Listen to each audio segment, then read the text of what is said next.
Well, it's not quite the BBC and it's not 3 o'clock, and dare I say, in this modern world, I'm no old queen either. But it's time here on AAR for the Christmas speech.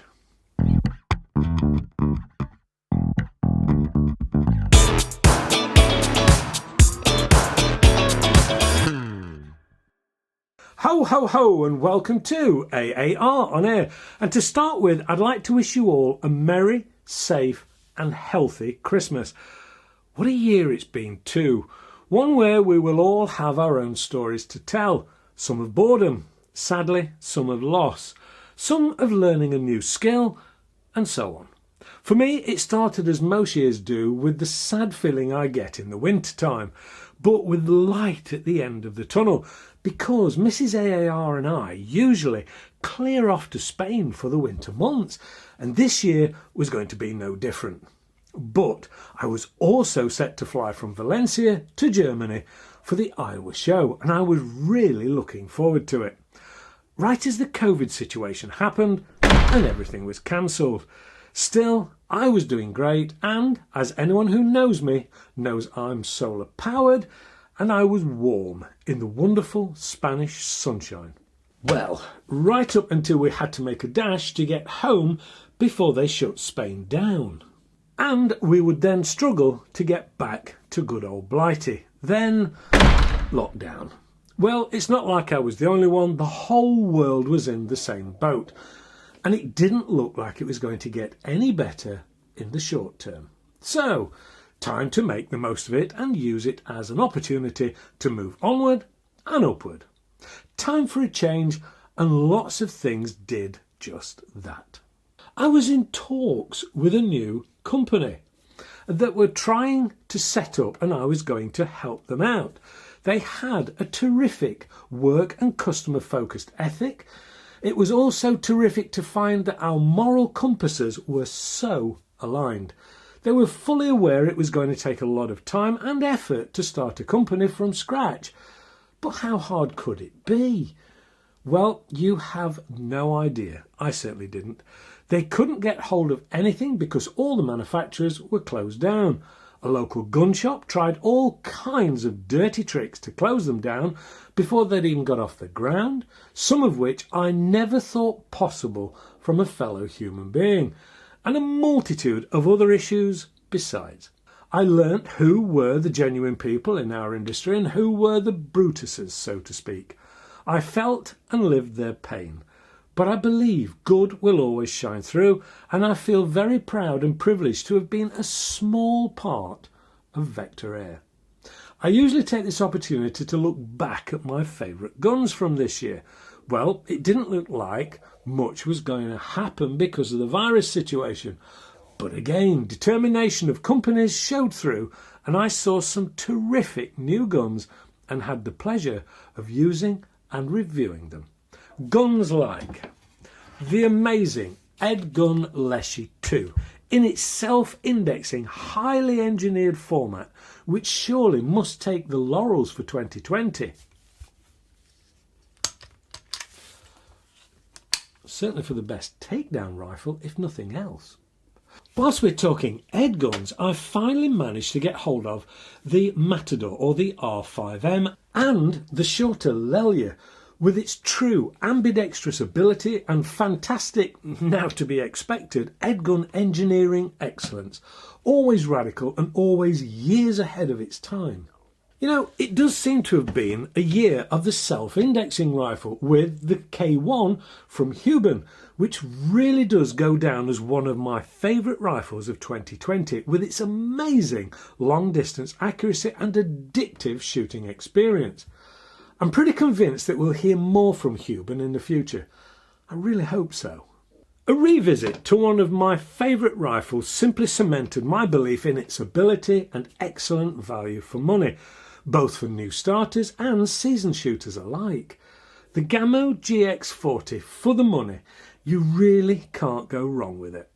Strange how a revisit can be a real highlight, but it is that good and that capable.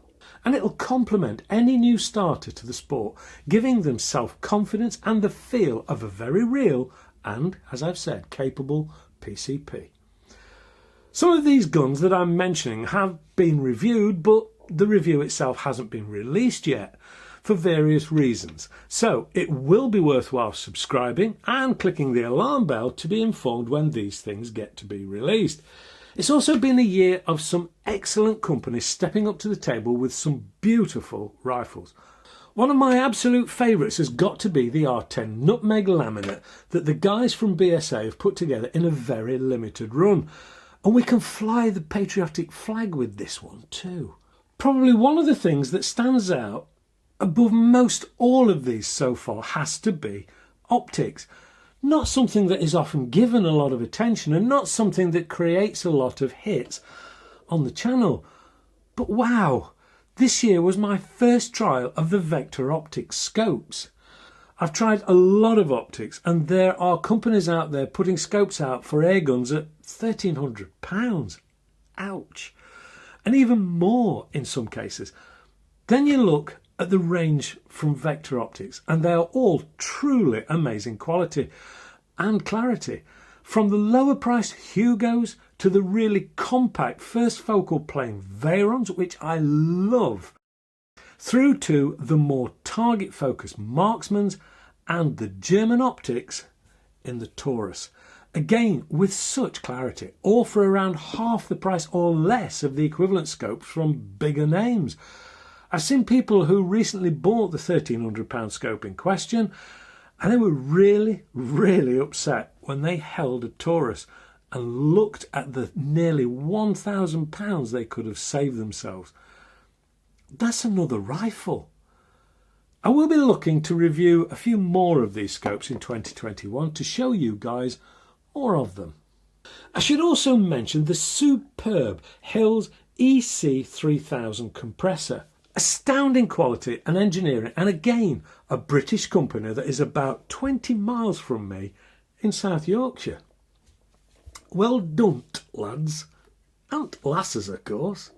In a year when people found themselves with more time on their hands than they have ever had, I feel someone's put an extra set of batteries in my clock and they've got it moving at twice the normal speed. I have so much to review, so many new and exciting things coming through all the time at the moment.